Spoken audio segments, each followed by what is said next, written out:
Hello, Dance Universe! Now, this is your boy Paul Swaggy Salas. And I'm Sophia of Kaya. At ito ang Paul Soph na Yes, top for dance episode- star duo.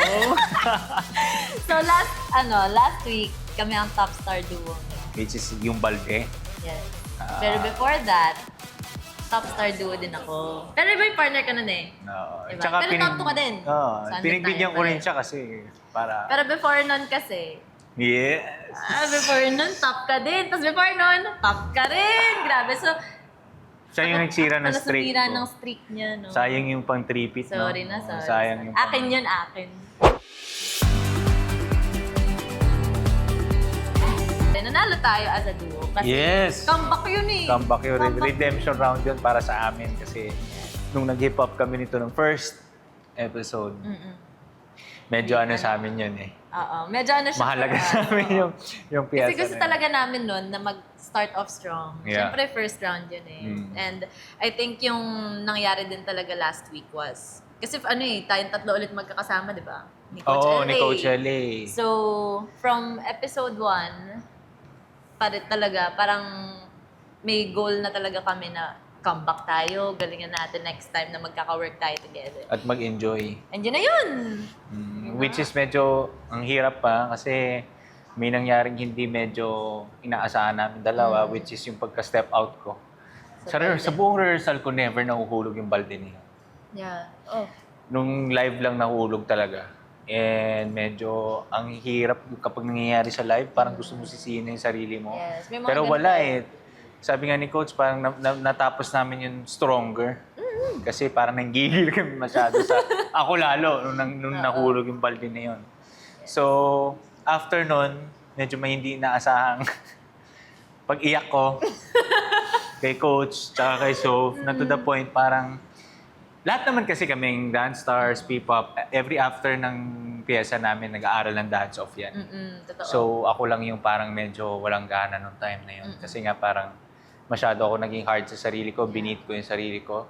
So, sabi nila ni Coach, bawi tayo sa dance-off. Sabi ko, paano Hindi na siya magiging- nag-expect Oo, actually. Hindi sabi- naman talaga kami nag-expect na nung time na yun. Sabi ko, paano tayo magiging dance-off? Pinapaggaan nyo lang ba yung loob ko? Ganyan. So, sabi ni Coach, hindi ka pwedeng pumasok ng ganyan sa dance-off, ng ganyan yung attitude mo. You need to let it go, sabi ni Coach. Sabi niya, minsan nangyayari daw sa piyesa yun eh. At minsan mas nagpapaganda pa daw yun sa piyesa. Kasi doon daw nakikita yung kapag nahuhulog tayo. Eh, nasalo Marunong naman tayong eh. Nasalo naman. tumayo. I think yun yung importante dun sa nangyaring yun. Kasi as a duo, parang responsibilidad ko rin yung balde na yun. Hindi lang ikaw. So there's Nakita rin yung Oo, nung nakita ko yun, parang, okay, wait lang, ano pwede kong gawin? Ganun yung una kong instinct na parang, ano yung pwede kong gawin na pahulog na siya. Hindi ko naman pwedeng hayaang mahulog lang. Siyempre, kukunin natin. Tama. Pero kaya kailangan nasa story pa din siya. So, ayun. Doon talaga tumatakbo yung utak ko. Ano pwede gawin? Pwede gawin. So, ayun. Kaya nung napasok tayo sa dance-off, Gulat kami. parang, huy! Gano'n kami. Na parang kasi sobrang hindi namin na-expect. Akala namin hindi na kami makakapasok because of that. Ano nga gagawin natin? Sabi ko. Oo, sabi ko. Tapos nung pagbalik namin, ano na gagawin natin dito? Bahala na. And yun naman yung maganda, yung nakakapag-usap kami mismong nangyayari yung dance. During dance-off, usap na lang talaga kami kung ano mga pwede. Senyasan, ganyan. So, sige nga, kamusta nga kung kalaban ako sa dance-off? Hindi ka kampi, kasi mamaya tatanungin ko rin yun, pero Okay. kalaban. Kasi naging magkalaban na tayo eh, no? Feeling ko ito si Soph kasi nung time na yun, wala talaga nakikita na yan eh. Ano na siya eh, beast mode na. Kasi nung nakalaban ko siya sa dance-off, very, very first dance-off ko yun, Paul. O yun nga eh. Isipin mo, una ko yun, tapos out of everyone dito sa mga contestant, mapa-P-pop or celebrity, ako na lang yung nag-iisang hindi pa nagda-dance-off. So sobrang, ayun talaga, gigil na gigil, Gigil talaga ako. siya. Tapos isipin mo, naka-ano ako na, di ba? Naka-white dress ako. Oo Tapos nga mga eh. Oo. As in, parang angas na angas talaga ako. Eh, eto, biglang lumapit sa akin, gumanon sa akin, no? Ako kasi parang naniniwala ako. naninindak to. Naniniwala ako sa sa sarili ko noon na parang every dance-off walang nakakatalo sa akin, gano'n. Oo. Pero kasi wala akong takot every dance-off. Nung nakasama ko lang to dun sa dance-off, first time ako natakot, sabi ko, maraming gagawin si Sophia. Nawala na rin ako. Oo. So, yun yung unang talo ko rin. No? Pero happy talo naman kahit pa paano. Kasi proud naman ako sa duo nila Pero ni Kuya bago Ro. pa kasi mangyari yun, syempre nagkakausap kaming mga mga magkakaibigan na parang paano kung mag-dance off nga kami, ganun, paano kung kami mga naging magkalaban, ganyan. Hindi naman siya parang toxic na usapan na parang Lokohan lang. sobrang proud lang talaga namin sa lahat ng nagda-dance off actually. And yung time talaga na yun, as in, may talaga ako noon, as in gigil talaga ako noon, nung time na yun. Sobra. Hindi na nga ako tumitingin. Naririnig ko na lang.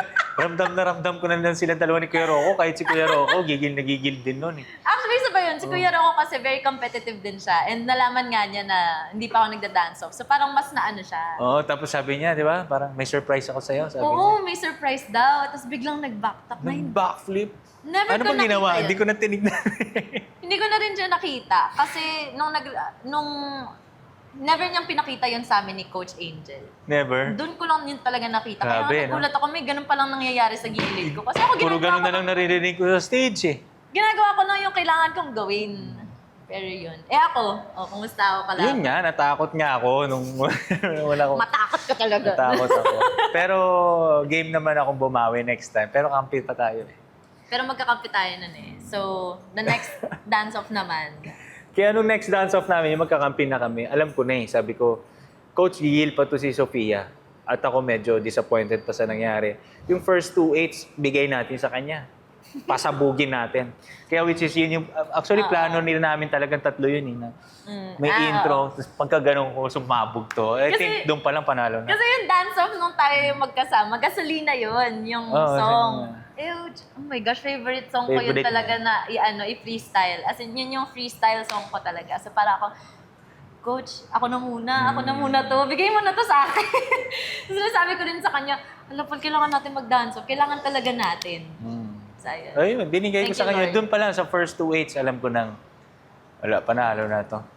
Nakita ko na yung energy niya eh. Sasabayan ko na lang. Doon na, nawala yung pagsisisi ko sa sarili ko. Ito na to! Gigil ko. So, yun, na-enjoy naman namin. Sana may chance pa na magka-dance off. malay mo, this round, di ba? Manggigigil ako, ganyan-ganyan ako dyan.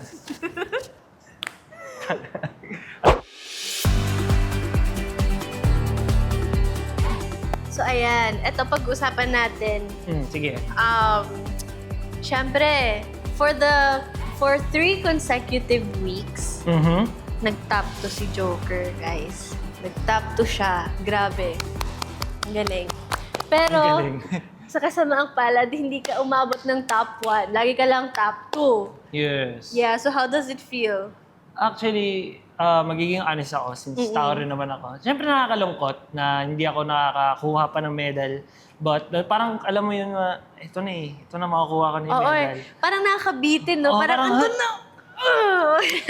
Pero tulad nga ng sinasabi ko na tinitake ko siya sa positive and maging fuel para magtuloy and galingan pa and ma-unlock pa yung kung anong hinahanap nila sa akin. So, mas nagiging motivated pa ako kapag hindi ko pa nakuha yung medal. Pero And grabe, no? Galing niya. how about you? Ako din. Hindi pa ako nagka-medal up until now, just like Joker. Siguro sa P-pop dance stars and sa celebrity dance stars, tayong dalawa na lang talaga yung wala pang medal. Pero naka-top 2, nakapasok Oh, sa yeah, top 2. tama. Unang sasabak sa dance-off, Shanti and Jeremy.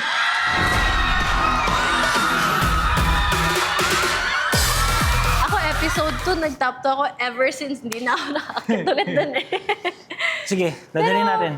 Yeah, that's okay. Actually, I don't see it as a negative. Siyempre, may time din talaga na parang meron kang certain na piece na akala mo yun na yun. Parang grabe yung excitement ko na i-perform, ganyan. Tapos biglang wala pa rin. Nakaka-disappoint din siya at sometimes. Pero after naman, makikita ko naman yung performances ng iba and they deserve it. Kaya hindi na lang ako parang, hindi ko dinadown yung sarili ko kasi alam ko na yung binigay ko is also my best. And nagiging ko na lang yun, fuel ko na lang yun para improve pa yung sarili ko for the future episodes. And up until now, nakikita ko naman yung growth ko. Yes. So, I'm happy with that. Kahit na hindi pa ako nagkaka-medal.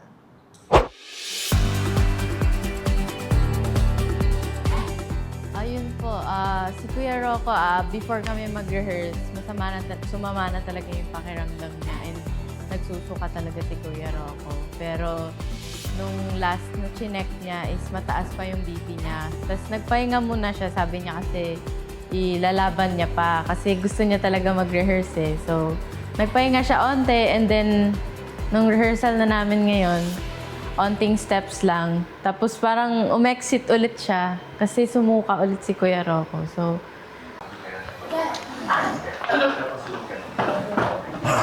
Yes, sir. Nahihilo pa rin kayo, sir? Nangihina.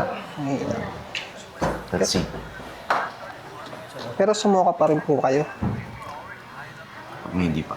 Hindi pa. Pero, papunta na rin. Medyo nakakaramdam naman ako. Kasa? 140? 130 pa rin, sir. Rocco, anong nangyayari ngayon kaya I've been puking. And, apparently, pag-check ng medic, taas BP ko. Pinaka-hate ko pa naman yan. Ayoko ng high blood. But okay naman sa diet ko eh.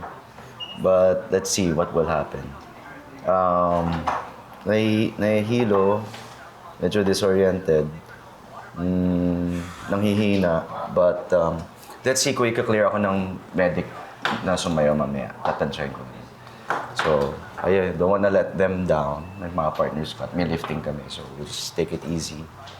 And then, pag-uwi ko, pahinga talaga. So, may extra training akong ginawa before today. So, feeling ko baka na-over-fatigue na rin. Pero laban, kaya yan. Kakayanin to. The best po is rest muna po siya muna. Kahit 30 minutes para lang po ano po yung body niya ulit. Ma-relax po ulit. Ayan na, tumawag na asawa ko kanina eh. Ayan na. Pinagsasabihan na ako. You're pushing yourself too hard. Pero yeah, yun lang. Kaya pagalitan na ako. So, maybe I am just pushing myself too hard. So, ito yung sinasabi na listen to your body. Kapag sabi magpahinga, magpahinga. Reminder sa inyo lahat.